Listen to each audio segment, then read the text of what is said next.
Assalamualaikum warahmatullahi wabarakatuh. Perkenalkan, nama saya Saskia Aulia Rosauli Nembebat dari kelas 2A22.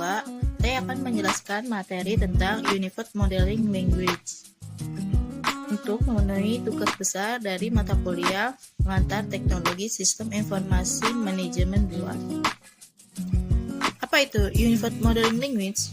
Unified Modeling Language atau UML merupakan suatu metode dalam pemodelan secara visual yang digunakan sebagai sarana perancangan sistem berorientasi objek. Awal mulanya, UML diciptakan oleh Object Management Group dengan versi awal 1.0 pada bulan Januari 1997. Manfaat Unified Modeling Language yang pertama, dapat memberikan bahasa pemodelan visual atau gambar kepada para pengguna dari berbagai macam pemrograman maupun proses umum rekayasa. Yang kedua yaitu menyatukan informasi-informasi terbaik yang ada dalam permodelan. Ketiga yaitu memberikan suatu gambaran model atau sebagai bahasa pemodelan visual yang ekspresif dalam pengembangan sistem.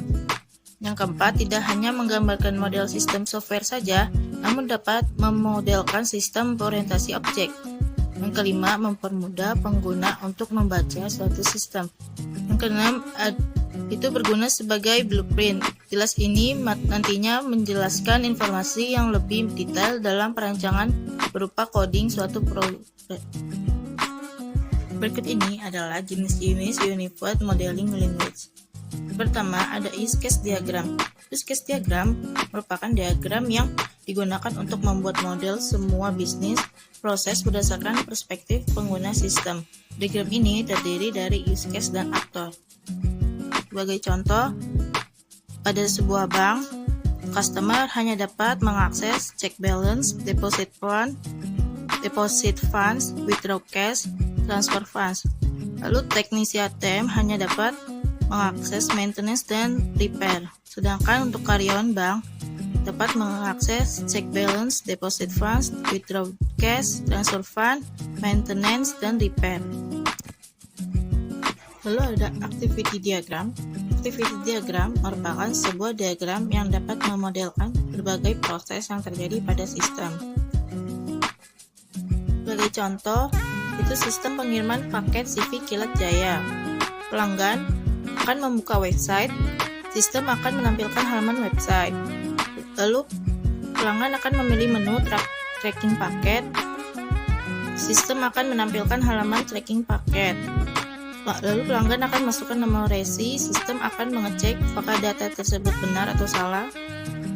Lalu, sistem akan menampilkan data paket dan rute tracking. Selanjutnya ada class diagram. Class diagram merupakan suatu diagram yang digunakan untuk menampilkan kelas-kelas yang berupa paket-paket untuk memenuhi salah satu kebutuhan paket yang akan digunakan nantinya. Sebagai contoh, di perpustakaan terdapat kelas anggota dan adanya properti terdiri dari ID dan nama, dan function insert data dan update data. Lalu ada kelas petugas yang terdiri dari properti ID petugas dan nama petugas. Untuk functionnya insert data dan update data. Lalu selanjutnya ada kelas pinjam buku yang terdiri dari ID, tanggal pinjam, ID buku, tanggal kembali, dan ID petugas. Dan adanya function yang terdiri dari insert data, update data, dan pilih buku. Lalu ada kelas buku yang terbagi dua, yaitu buku asing dan buku lokal dengan properti yang sama terdiri dari ID buku, judul buku, dan pengarang. Dan function yang sama terdiri dari insert data dan update data.